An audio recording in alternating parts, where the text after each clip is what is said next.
Good morning, students. How are you all? Hope you all are fine. So today, what we are going to do? Today we will going to start our new chapter number 2, democracy in India in civics. Okay, political science का chapter है ये, आप confuse मत होना. And the chapter name is democracy in India. तो what we will read in this chapter? मैंने आपको in previous video in last chapter I told you about democracy और what is democratic countries.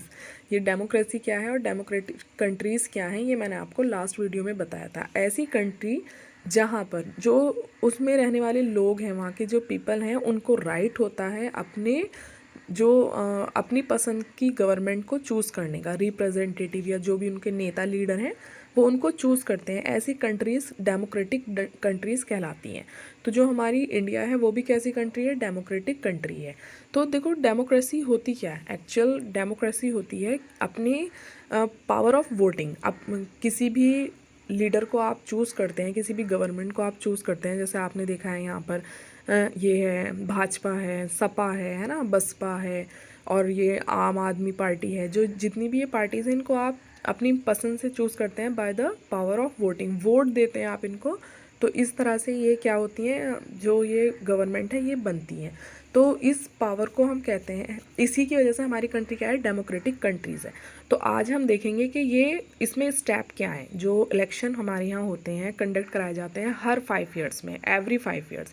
ऐसा नहीं है कि 2 ईयर्स बाद या 1 ईयर्स बाद फिर से इलेक्शन हो रहे हैं, फिर से गवर्नमेंट चेंज हो रही है, ऐसा नहीं होता। पूरे 5 ईयर्स के लिए एक गवर्नमेंट बनती है और वो वर्क करती है। अगर हमें नेक्स्ट 5 ईयर वो 5 ईयर उनका वर्क अच्छा लगता है तो नेक्स्ट 5 ईयर भी उसी को वोट दिया जाता है। और अगर कहीं ना कहीं हमें लगता है कि गवर्नमेंट सही वर्क नहीं कर रही है, हमारे लिए बेनिफिशियल नहीं है, तो हम लोग उसको वोट नहीं देते हैं। और जहाँ मेजॉरिटी कम होती है वो गवर्नमेंट हार जाती है, और जो जहाँ मेजॉरिटी ज़्यादा होती है, जिसको वोट ज़्यादा मिलते हैं, वो गवर्नमेंट जीत जाती है। तो 5 ईयर में होते हैं इसके कुछ स्टेप्स हैं। सबसे पहले यूनिवर्सल अडल्ट फ्रेंचाइज पढ़ेंगे। देखो इसमें क्या है कि आप अपने आप से रीडिंग कर लीजिएगा। I am telling you about the what is I am explaining you. देखो 18 ईयर्स का अगर कोई भी इंडियन है, वो 18 ईयर्स का है, तो उसको पावर होगी कि वो वोट दे सके, अपने मनपसंद का रिप्रेजेंटेटिव चुन सके। ये 18 ईयर्स से अबव होगा। अगर वो 18 ईयर का नहीं है तो उसका आईडी कार्ड नहीं बनता है। जो इलेक्शन कमीशन होता है वो कार्ड बनाते हैं, जिसको हम क्या कहते हैं? आईडी कार्ड कहते हैं, जिसमें उसका हमारा पूरा एड्रेस होता है। जब 18 ईयर्स के आप हो जाएंगे, आपने अपने घर में भी देखा होगा, जो आपके पेरेंट्स हैं या आपके बड़े भाई बहन हैं, सिबलिंग्स हैं, तो उनमें क्या होता है कि उनका भी कहीं ना कहीं वोटर आईडी कार्ड बना हुआ होता है। ठीक है, तो ये इसको कहेंगे यूनिवर्सल अडल्ट फ्रेंचाइज।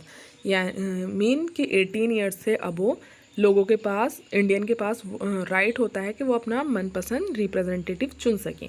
अब देखो इलेक्शन इन इंडिया, इंडिया में इलेक्शन होते कैसे हैं? इलेक्शन कमीशन ऑफ इंडिया, जो इलेक्शन कमीशन है इंडिया में, वो हर 5 साल बाद ये सारा प्रोसेस कराते हैं। पूरा उनके अंडर में ये इलेक्शन होते हैं और उसमें क्या क्या वर्क रहता है? It is an independence body and it is needed bye all the election commissioner who is appointed tenure of 5 years. देखो कम 5 साल के लिए इलेक्शन कमीशन को अपॉइंट किया जाता है। जो इस टाइम पर कौन से हैं? हमारे अनूप चंद्र पांडे हैं इलेक्शन कमीशन, और उनसे पहले और भी लोग थे, और उससे पहले सुनील अरोड़ा थे। यहाँ लिखे हुए हैं, आप कंफ्यूज मत हो जाना, ठीक है? बच्चों ने लिखा होगा।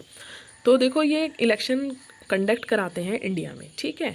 तो इनका क्या वर्क रहता है कि ये इलेक्शन प्रिपेयर करते हैं, वोटर लिस्ट प्रिपेयर करते हैं, इनके अंडर में ये वर्क चलता है। और जो पॉलिटिकल पार्टीज़ हैं उनको सिंबल अलॉट किए जाते हैं, कोड दिए जाते हैं और डेट फिक्स की जाती है। देखो ये इंडिया में इलेक्शन कब स्टार्ट हुए? Indian general election of 195 and 152 elected the first Lok Sabha since India become independent in August 1947। देखो सबसे पहले जब इंडिया इंडिपेंडेंट हुआ, जब फ्री हुआ इंडिया 1947 में, तो उसके बाद पोलिंग कराई गई, वोटिंग कराई गई 25 अक्टूबर 1951 and 21 February 1952। The very first votes of the election were cast in the tehsil district of चीनी इन हिमाचल प्रदेश। सबसे पहले हिमाचल प्रदेश में तहसील है वहाँ की चीनी, वहाँ पर पोलिंग कराई गई, यानी मीन्स वोटिंग कराई गई। और ये कब स्टार्ट हुआ? 1951 में, ठीक है? 25 अक्टूबर 1951 से हमारे यहाँ पर इलेक्शन स्टार्ट हुए। तो देखो आज हम इलेक्शन कमीशन तक ही पढ़ेंगे, उसके बाद मैं आपको और स्टेप्स बताऊंगी, then it will be complete. और तब तक के लिए आप चैप्टर रीड कर लीजिए, जो नहीं समझ में आएगा वो आप मुझसे पूछ सकते हैं। Thank you, have a nice day.